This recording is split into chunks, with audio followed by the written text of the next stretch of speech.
glad to be here together on this spiritual journey, and we're so glad that you're here today. I'm Laurie MacGeorge. I'm a member of the Pastoral Care Associate Team and also a co-leader for this morning's worship service. Our congregation works to practice appreciation and acceptance.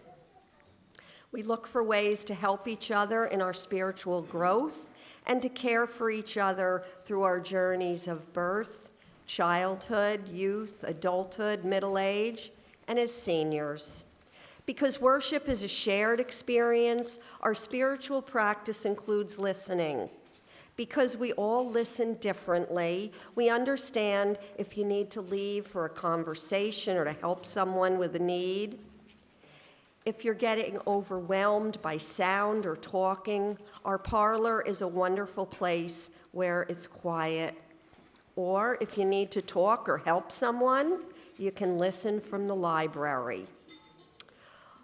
Youth, children, families have questions about our religious education programming.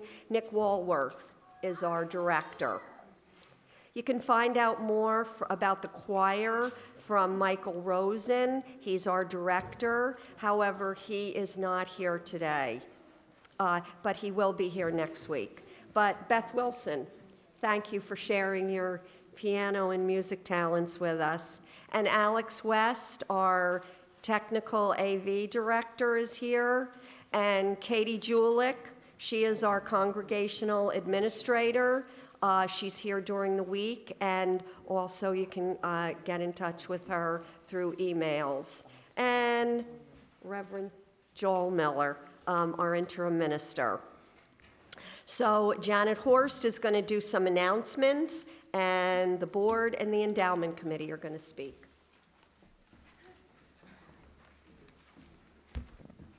Welcome, everybody. I've got a few announcements, and then we have a very special announcement that the endowment committee is going to be presenting to you. Today, following the service, there will be another opportunity for a sneak peek of the new building. And I understand that there's also a wall where you can sign your name, and all are invited to do so. The Green Earth Ministry will be in the dining room following service with postcards for UU Faith Action, their campaign for the Green Amendment for the state constitution. Please stop and sign up. Drop by the card table to send a card. I guess that's to people that are at home, homebound, or may appreciate a card from people at the fellowship. Stop by the Caring Connections table to sign up for volunteer opportunities. And Alex, I guess, has a slide to show. The annual budget drive is wrapping up. If you have not pledged, please do to support the fellowship. Please also, you can visit the MUUF.org annual pledge website for more information, or you can contact Tim Davis at stewardship@muuf.org. Join the fun group on Saturday, May 11th from 2 to 3 for a free workshop hosted by musician and storyteller Ken Gallipo.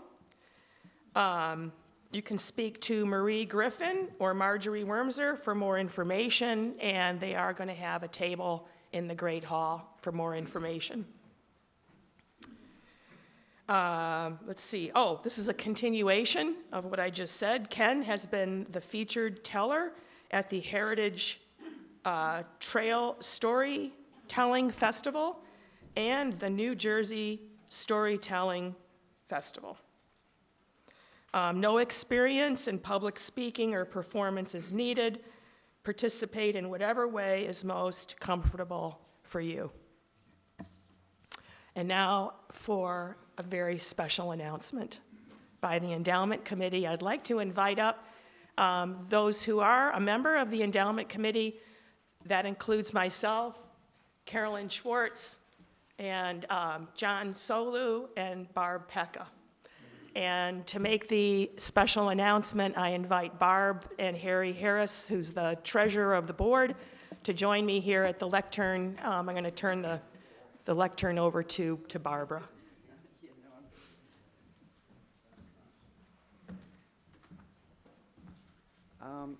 I'm just finishing my third year here with endowment. It's my second time around, and seeing this little boy run around reminds me when I first joined the fellowship in 1978, and my little 3-year-old daughter, who was very hyperactive, would do the exact same thing, and everybody accepted it, and that's what this kind of wonderful place is. It's an accepting place.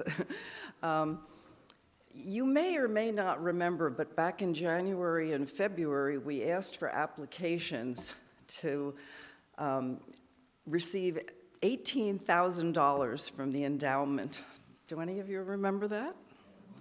Well, a few of you applied, and the endowment committee's responsibility is to look over these applications and then to make recommendations. We don't get to choose, but we make recommendations, and we send it on to the board, and the board chooses. Well, this year, I'm very happy to announce, John's going to show something, what the choice was for this year. And here it is, for your eyes, for the first time. It's a painting of our Unitarian Universalist values.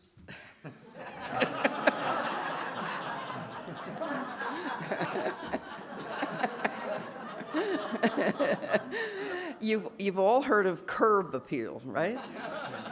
Well, when I walked in from the parking lot, for I can't tell you how long, I would look at those windows in the front with the peeling paint. And especially during COVID, when Allison stood in front of one of those peeling windows, and I kept thinking, Allison, stand somewhere else. Don't stand in front of that window. So this is going to be a big, huge project, but they're going to be taking the lead paint off these windows in front of our building and putting new paint. To replace them would be about 2 or 3 times more than what this is going to cost, even though there's, 26 windows, John? Something like that? Yeah. So I'm very excited about it because it's been a pet peeve of mine for a long time, but we're really happy to be doing it. So when you all get a chance, please take time to look at what the paint job looks like and read the signage. So, and for those of you that are visually impaired, it says, let's put our best face forward, and it says, your endowment dollars at work. Like, kind of like the high waist.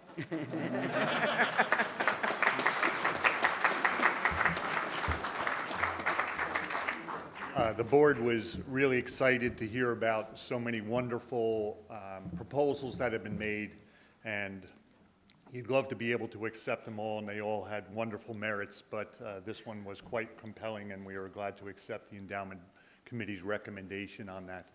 I think I just want to thank everyone here and members past and present who have committed and made either future commitments or made donations to the Endowment Committee already. That is why we are able to do this now. It was just several years ago when Tom Perch led a vote of this congregation to start making, or made a proposal and the congregation voted to start making disbursements from endowment in order to do good works for the fellowship in a relatively small way, hoping that we would grow the endowment further and look with an eye towards the future of bringing attention to endowment.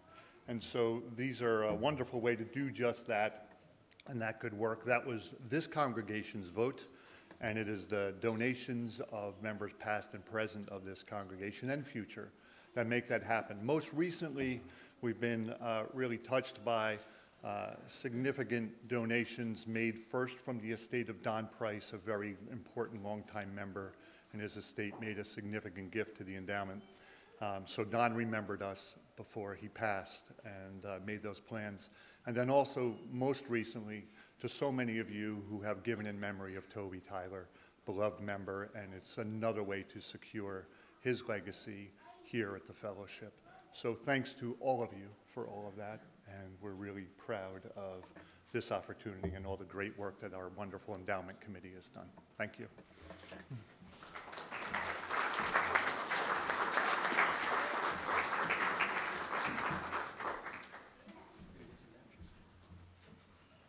It's now time to do our chalice lighting. And everybody can join in. It's in your order of service. At times, our own light goes out and is rekindled by a spark from another person. Each of us has a cause to think with deep gratitude of those who have lighted the flame within us.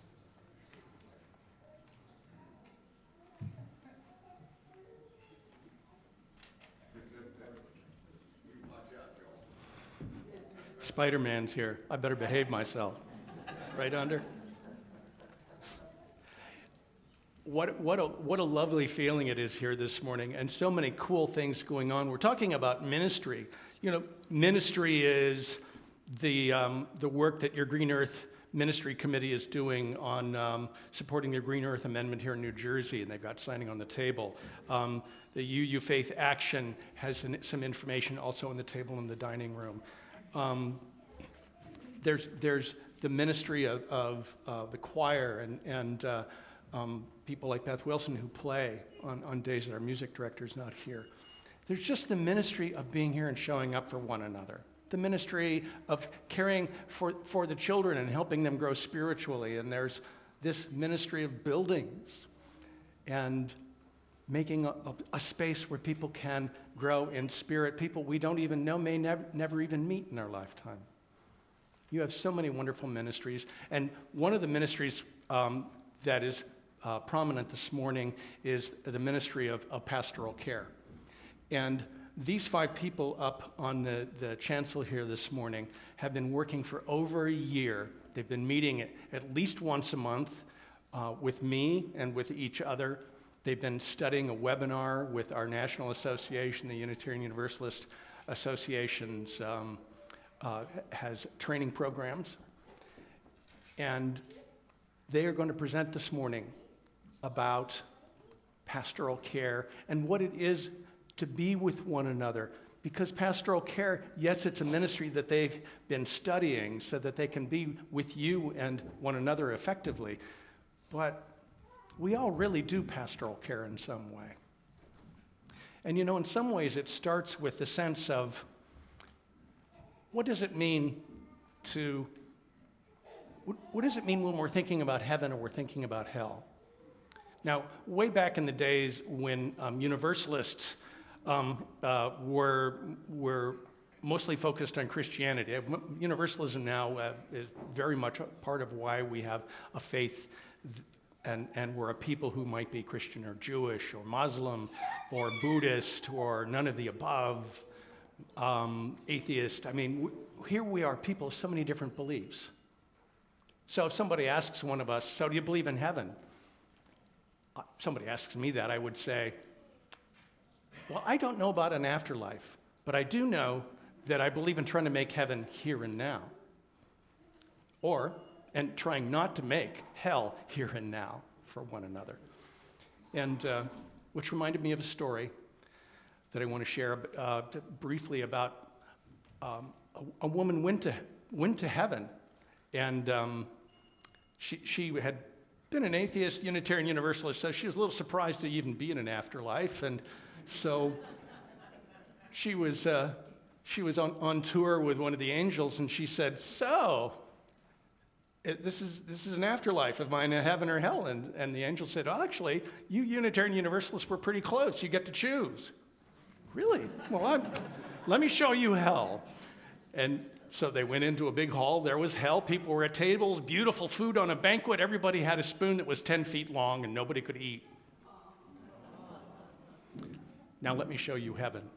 They walked into another big hall right across the way, and everybody was feeding each other with their very long spoons. There are sometimes that the kind of care that we need isn't something we can do fully for ourselves, so that we are here and we are in community. You got cards when you came in this morning, and there's some pencils in the back of each of the chairs.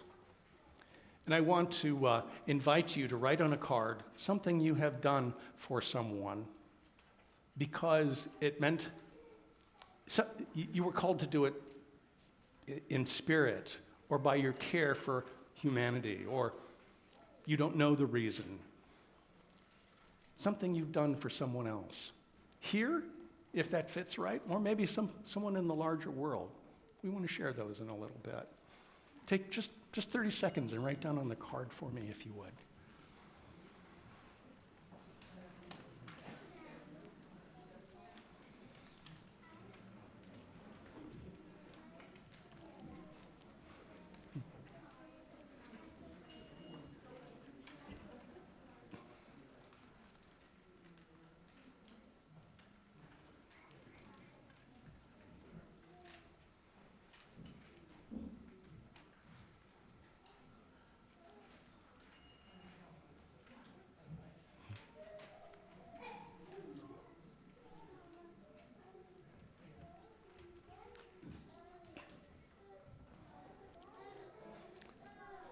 And when you finish, it doesn't have to be too long, you could just pass them here to the end of the aisle. Something you've done to care for someone else. Could be listening, could be, it could be filling out a card for the Green Earth Ministry, it could be smiling at someone who looked lonely as you waited in the airport. Just pass the cards toward the center, and I'll collect them here in just a moment.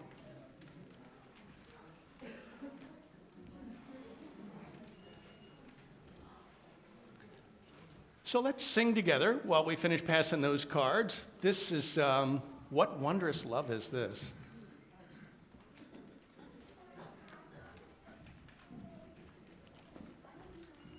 Here it is. I invite you to stand in body or spirit.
Good morning. One of the things that initially attracted me to the fellowship was the friendliness of the people. but then finding out rather quickly that the friendliness extended to how individuals helped out each others at the fellowship, including such things as giving someone a ride, visiting someone in the hospital, making a meal and delivering it, and on and on and on. It was and is obvious that people at MUUF care for each other. Quoting our new minister-to-be, Reverend Sasha Olstrom, no matter how stellar the worship service is, if people do not feel cared for by their church, they will drift away. And this is the part of the ministry that we share by being members here at the fellowship. With that in mind, I'm asking you to speak out what you wrote down about what you've observed others here or yourself in caring for others at MUUF. Now, I could read all of these cards that Joel just collected, but to the best of your recollection, if you could just speak out something that you've done yourself or seen someone else done for someone here at MUUF. Don't be bashful. Taking Kathleen Taggart food shopping. Very good. Help with a funeral of a friend's husband. Help with the funeral of a friend's husband. Make lunch for a grieving person. Make love for a grieving person. Sing for Sunny Riley at bedside. Sing for Sunny Riley at her bedside. A couple more. Yes, Joe. Providing rides for those who no longer can.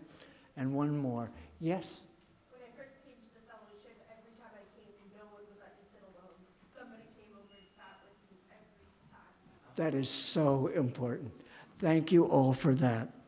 And I know that there are so many other acts of kindness and support that you've observed and done yourself to make our fellowship a place that we'd like to be a part of. And thank you.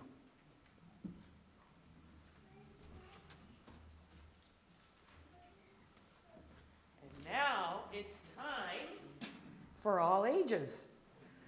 Where all those that are young and young at heart come on up and join me. I've got a special blanket.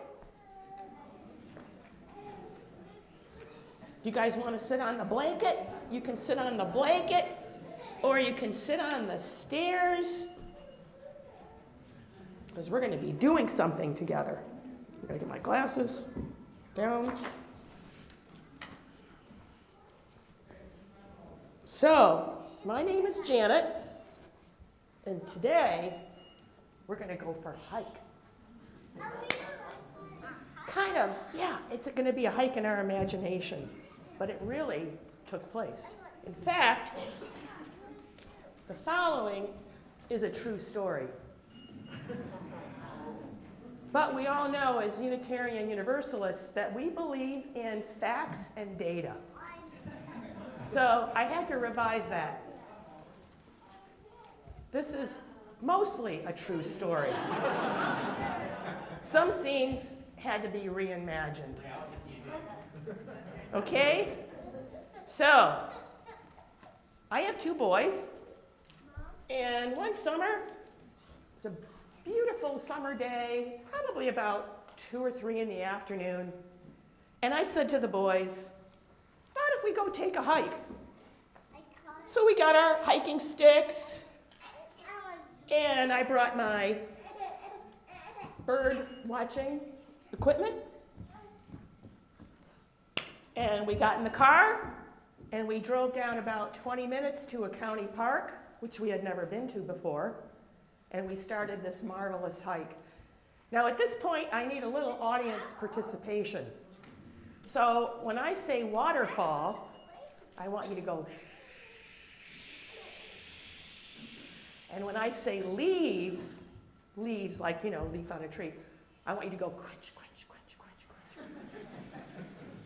So off we went on the hike. Sun was out. We had a path, and along the path we went through some fields and into a woods, and all of a sudden there was this beautiful waterfall. And what do you think we might have seen in that water or near the waterfall? Fish. Maybe a rainbow. Some frogs. some nice fish, yeah, maybe some snails. So we stayed there for a while. And then we left and we started climbing up a hill, and there were leaves under our feet. And we continued on, and all of a sudden I noticed that it was getting a little bit dark. A little dark? Yeah. And I don't know, I felt a little uneasy. And I heard this, oh, I forgot to tell you, the other thing I needed help with was a sound of an owl. So here we are, we're walking down the path, and there's, oh my gosh, there's an owl. And now it's really getting dark. And I started getting scared. I was really I was responsible. I was supposed to be the adult. I should be knowing where we're going. And we were lost. How did you find your way back? I cued her in on that. So I decided to do something. I decided to share how scared I was with my two boys.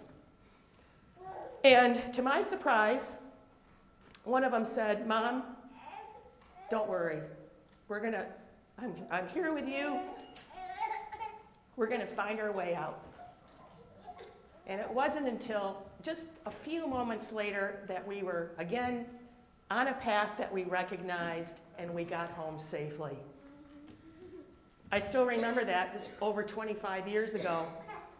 And I wanted to just end my talk with a couple of comments.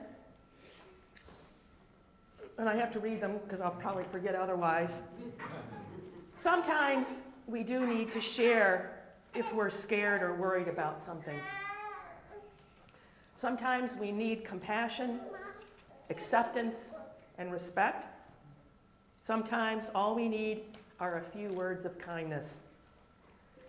And I hope you remember this the next time you or a friend or even someone in your own family is scared. Thank you very much.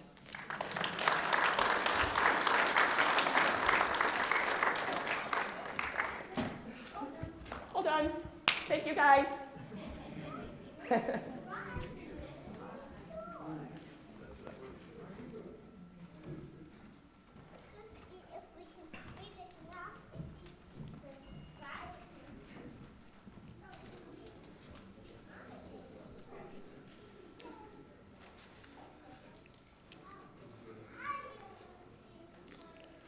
We didn't expect to get so many cards.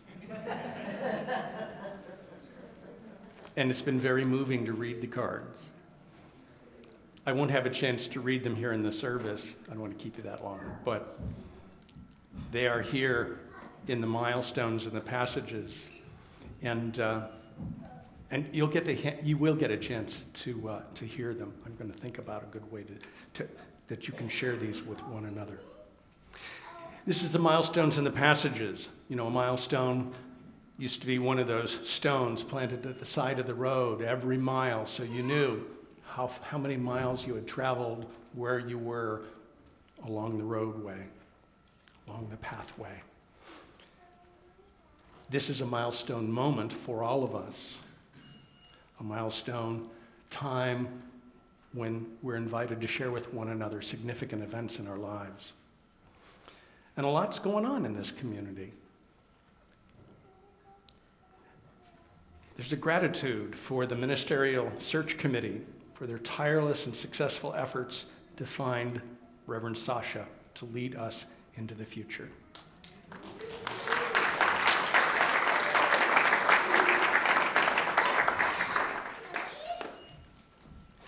You know, I have to also mention, it's a great joy for me. Congratulations, fellowship, and congratulations, Reverend Sasha Ostrom. You called her as your next settled minister. Now, this is the part that is especially notable to me. By a unanimous vote of 155 members last Sunday. Yeah. Now, I have served 10 different congregations in my 33 years, and I know of a lot more. I want you to know that that is remarkable, because 66% of your members turned out and voted unanimously? Does that ever happen at a UU congregation? You made a powerful statement last Sunday to Reverend Sasha and to each other. I am so impressed and so grateful for how hard you are working to minister with a great love to each other and to the world. Not always easy, but you're committed and so loving. I wish for you and Reverend Sasha a wonderful, long, and exceptional ministry together. Congratulations.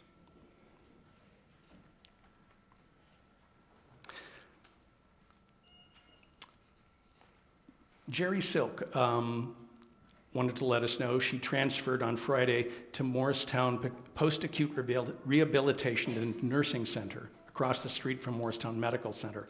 She's at 77 Madison Avenue in room 523 West.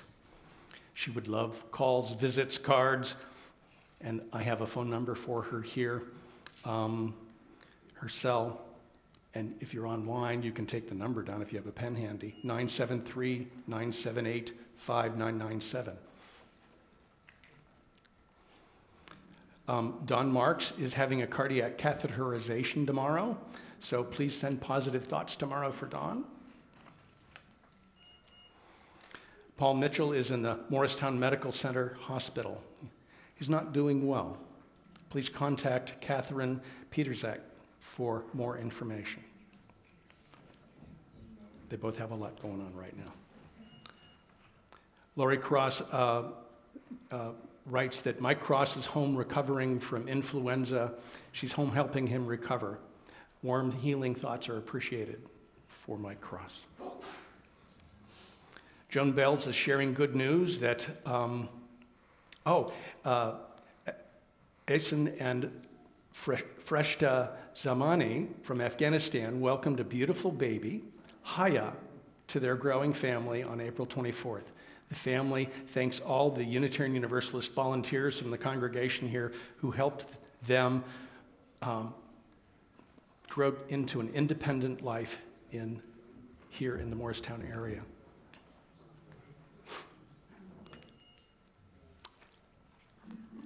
I would like, I have just a personal milestone to share myself, these last two milestones.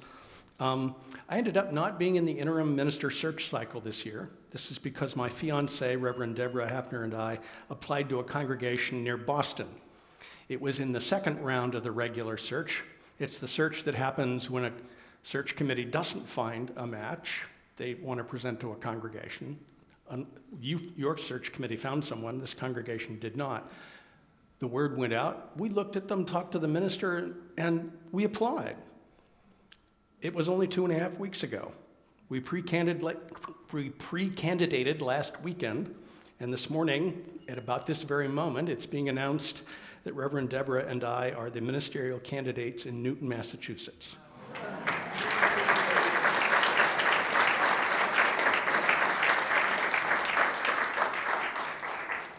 Thank you.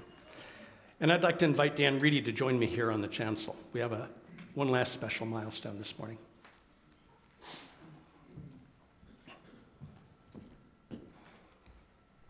I don't see Alex, but I don't know if Gabor can play that video or not. He can't. Okay. We'll see that.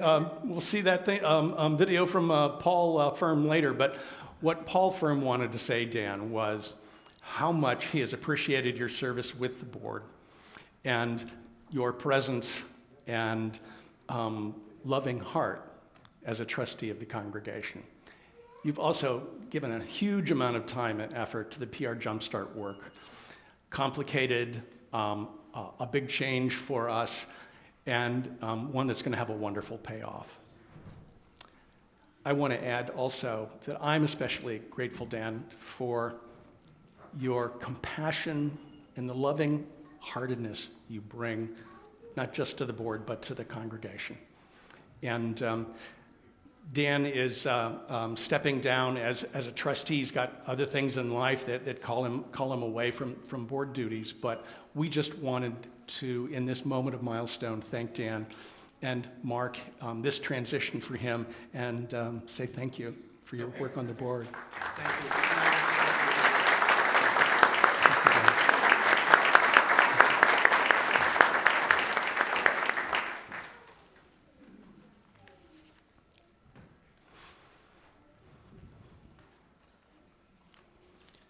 There are also many milestones, passages, joys, and sorrows that we bring here just because we're people who are alive, living in the world, or here among friends. Maybe we don't want to share them out loud, or maybe just over a cup of coffee later.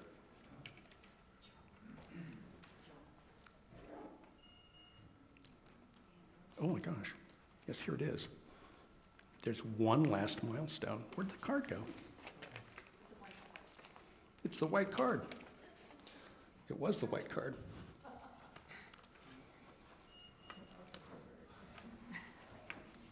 There were so many this morning. All right. So Dan Bird is here this morning. He wondered why he was being asked to wear a jacket. It's because we were going to point you out this morning and say, happy 95th birthday.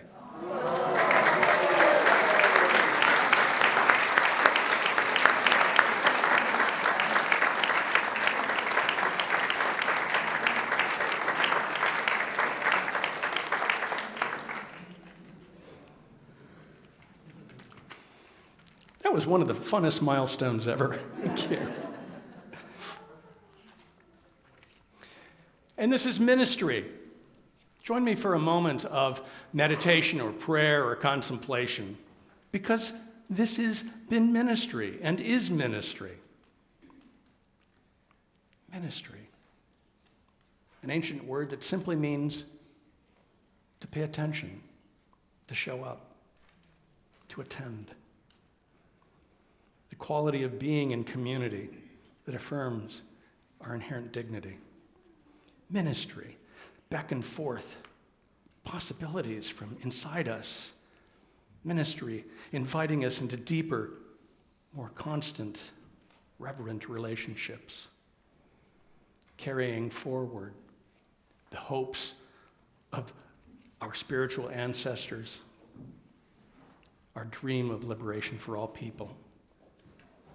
Ministry, what we do together as we celebrate triumphs of our human spirit, the miracles of birth and life, the wonders of devotion and sacrifice.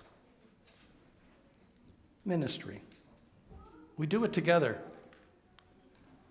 Sometimes it's terrifying, sometimes it's tormenting, sometimes we are there in others' moments of grief or misery, pain or joy or triumph.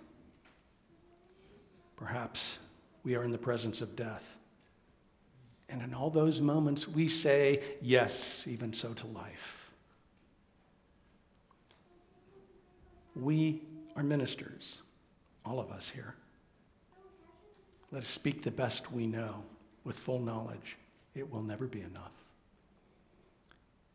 Let us know when there are no words to be said, because there are no answers.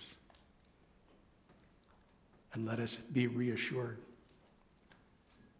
that our presence, our loving presence, may be the most powerful ministry we have for one another.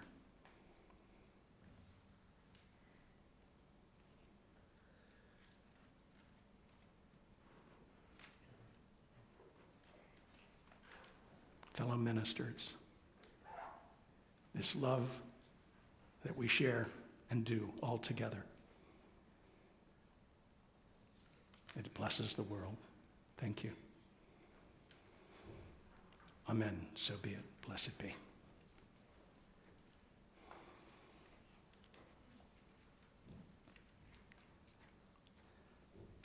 Let's sing together. It's number 1012. When I am frightened. I invite you to stand, if body or spirit, as you would like.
I'm fortunate to read this passage from a Christina Feldman called Align Your Heart. What difference would it make in your life if you engaged the world with a conscious commitment to end sorrow or pain wherever you met it? What difference would it make to wake in the morning and greet your family, the stranger beside you on the bus, the troublesome colleague, with the intention to listen to them wholeheartedly and be present for them? Compassion doesn't always call for grand or heroic gestures. It asks you to find in your heart the simple but profound willingness to be present, with a commitment to end sorrow and contribute to the well-being and ease of all beings. A word of kindness, a loving touch, a patient presence, a willingness to step beyond your fears and reactions are all gestures of compassion that can transform a moment of fear or pain. Aligning yourself with the path of understanding and compassion, you are learning to listen to the cries of the world. The universe is full of beings, those you know and those who will forever be strangers. The world is made up of those you care for, you are indifferent to, and those you fear or dislike.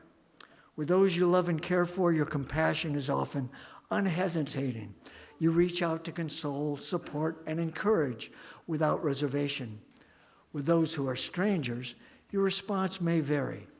You may feel an indifference that you are ashamed of, or vague sympathy that is quickly forgotten in the busyness of your life.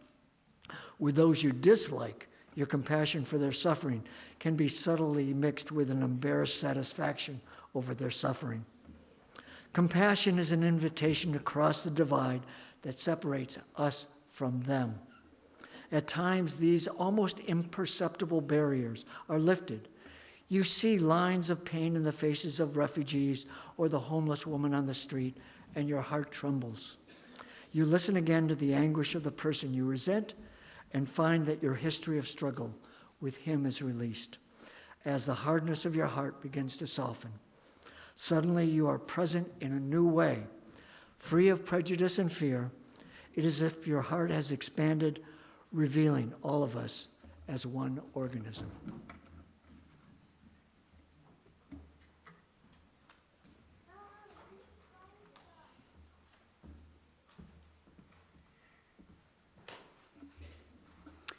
My name is Judy Hahn, and I have the joy of directing the Garden State Threshold Choir, which is an affiliated chapter of Threshold Choir. Some of you may remember that we sang in this room at the memorial service of Ron Corey, and again for Sarah Dundas.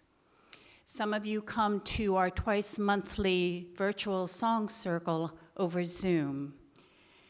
We don't normally sing in a group. We normally sing just 3 or maybe 4 of us. In a nutshell, we sing at the bedside of people who are on the threshold between living and dying or other challenging thresholds of life. We go by invitation through a hospice agency or a private request. And we have our own unique repertoire of songs that are layered with harmony. After the service, we will be in the parlor for maybe about a half an hour to offer a personal individual song circle. It's also called a song bath, where we surround a person with our songs, a couple of songs in this case. We have many connections with this fellowship, and we are honored to participate in this service to recognize your caring ministry and the ministry that you all do, caring for each other. We do this because we are all just walking each other home.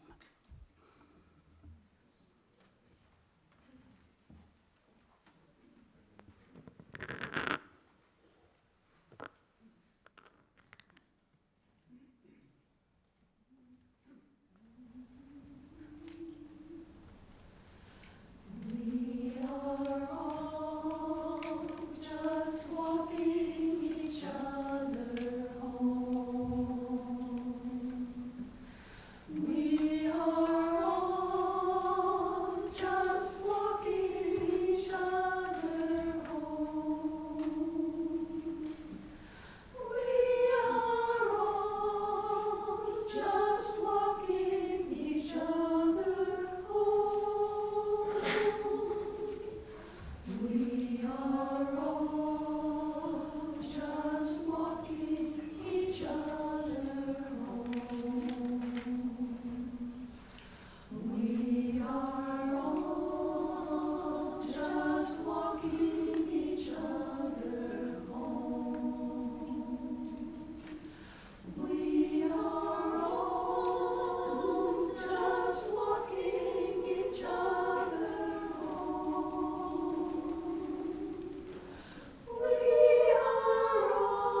Can you hear me?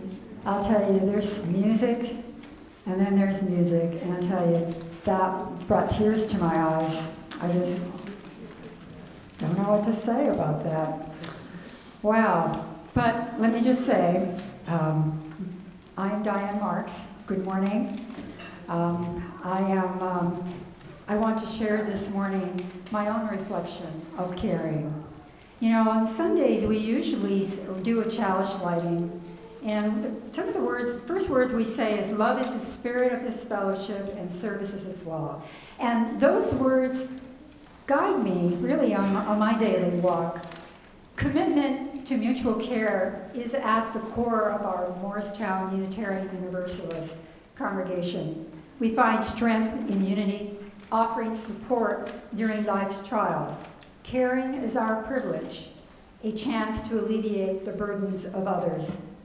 A caring person embodies compassion, acceptance, respect, and attentive listening. Acts of kindness forge stronger connections as we rely on one another for emotional sustenance. In caring for others, we cultivate patience, understanding, and steadfastness. Our innate longing to belong is fundamental to the human condition.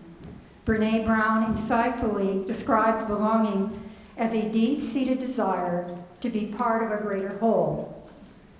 Beyond acceptance, belonging involves active engagement in the life of our community. It's a reciprocal relationship of presence and connection, requiring our participation to flourish. Caring at our fellowship is both informal and formal. Our congregation extends spontaneous support, while structured care is provided by Caring Connections and now the lay pastoral spiritual care team alongside the minister. Our congregation's care was exemplified recently when we gathered to honor Toby Tyler, celebrating a life well lived. The Odyssey program, small groups, and the power of attorney advocacy for a member now residing in a nursing home are other ways that our congregation steps up. Activities like providing rides, meals, assembling holiday gift baskets, computer assistance, making calls, visiting, sending cards, and birthday celebrations are tangible expressions of our caring connections. The lay pastoral care team mission is to offer deep, intentional listening without judgment or attempts to solve problems, guided by the minister's oversight.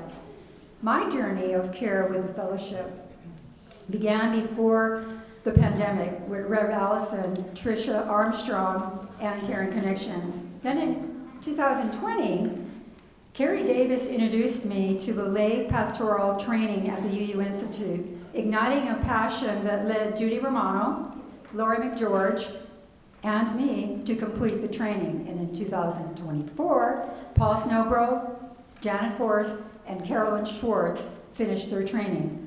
I have been honored deeply to support Sonny Riley, Oriana Edelman, John Minahang, Sylvia Gillian, and Kathleen Taggart through their final years. Sylvia Gillian's request for my presence at her life's closing chapter on August 4th, 2021 was a profound privilege that I will always remember. One person cannot care alone. None of us have huge skills, but all the little ones put together can add up to a caring community. We are never alone to struggle, but to lift each other up and to walk strong together. Blessings upon those who lend an ear, stand beside us in the shadows, acknowledge our fears, and offer words of hope when we falter. Thank you.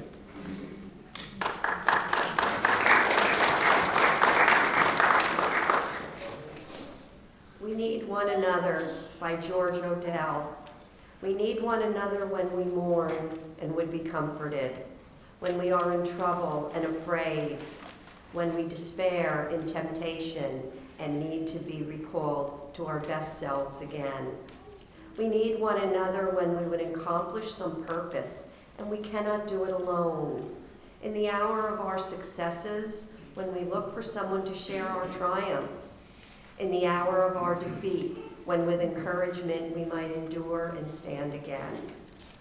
We need one another when we come to die, and would have gentle hands prepare us for the journey. All our lives we are in need, and others are in need of us. The hymn Blue Boat Home by Peter Mayer captures our community spirit of belonging and care. We sing, drifting here with my ship's companions, all we kindred pilgrim souls, making our way by the lights of the heavens in our beautiful blue boat home. Together we navigate the waters of life, building a compassionate community. May the spirit of kinship and care endure. The beauty of volunteering is anyone can do it. It doesn't take skill or training. The support of people right here at our fellowship can rekindle our spirits and set us back on our feet again. Compassion transcends all barriers, reaching every heart. Together, let's offer our hands in assistance. No one is ever alone. Blessings upon those who lend an ear, stand beside us in the shadows, acknowledge our fears, and offer words of hope when we falter.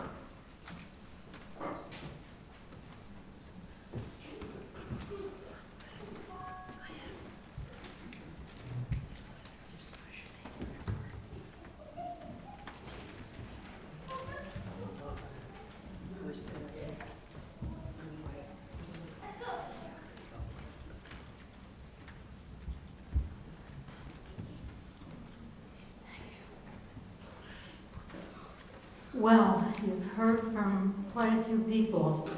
Why do we need lay pastoral associate ministry? What do you think? You can just shout out anything you've learned this morning. Support. Okay, support, comfort. Anything else? We're all connected. We're all connected. We're all connected. Right. Excellent. You guys really listened. Well, what is lay pastoral care ministry? Sometimes each of us needs more than just words of encouragement or a hug from a friend. And in a congregation our size, it is not always possible for the minister to provide pastoral care to each member or friend in need. This is especially true with care that is required over an extended period of time. Our goal is to provide a confidential, sustained ministry of hope and caring, so that no member or friend of the congregation need suffer or struggle alone through life's hard times.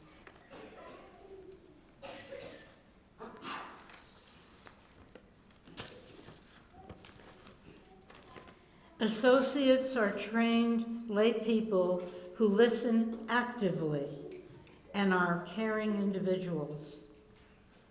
Associates are supervised by the minister. Associates report to the lay pastoral care team. Associates have an open heart and good relational boundaries. Associates are plugged into the congregational needs. Associates are trained lay people who have completed the UUA Institute training course for lay leaders. I studied for about 1 year and completed the required training. The associate team met monthly with Reverend Joel to discuss the course offerings and to role play with what we had learned. Associates maintain confidentiality at all times. Associates have an interview with the minister as part of the application process. Associates are not therapists. Let me repeat that. Associates are not therapists. They will refer congregants, if necessary, to the minister or a trained therapist. Everyone in this congregation does ministry, as you heard earlier. Lay pastoral care ministry is more specific. Everyone, including us, can do the job if we all work together.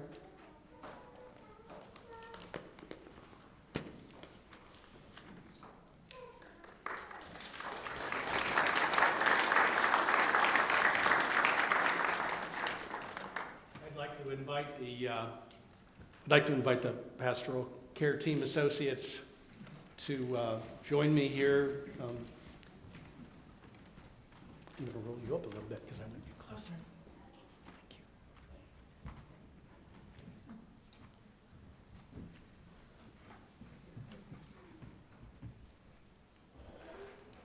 Diane Marks, Carolyn Schwartz, Laurie MacGeorge, Janet Horst, Paul Snellgrove.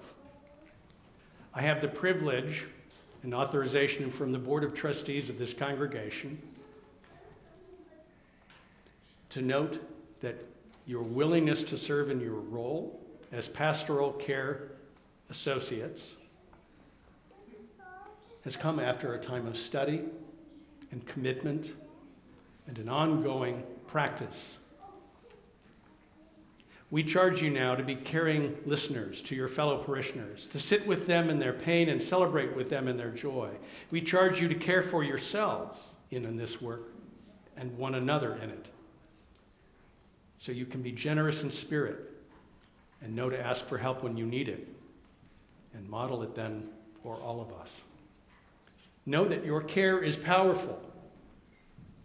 Know that I and soon Reverend Sasha will be here to guide and support you. And know that you will be enough. You'll be enough because you bring the presence of this fellowship and the love of this existence we live in. None of us can control it, but it lives in us. And when we show up for one another, it shows up too. And so, congregation, I invite you to rise in spirit or in body as we commission these pastoral care associates this morning. Repeat with me, please. As the people of this congregation, we honor your work and commitment to us. We commission you as pastoral care associates.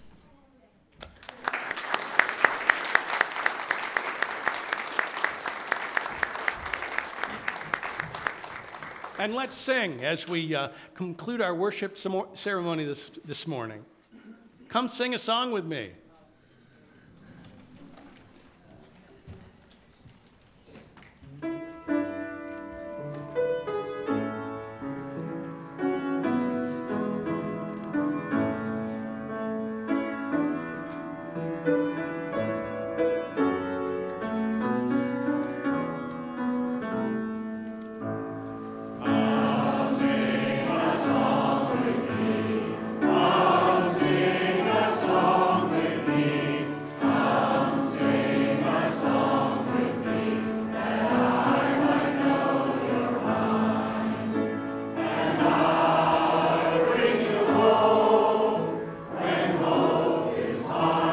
Find.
the love I've seen among you, the care that you give to one another. Powerful, beautiful. Keep the light shining in this world that needs this love, that needs this care. And when it seems hard to find that light of love and care, remember, the chalice is lit every Sunday, and the chalice always lit in our hearts. Go in peace, be in peace. We'll be together again. Thank you.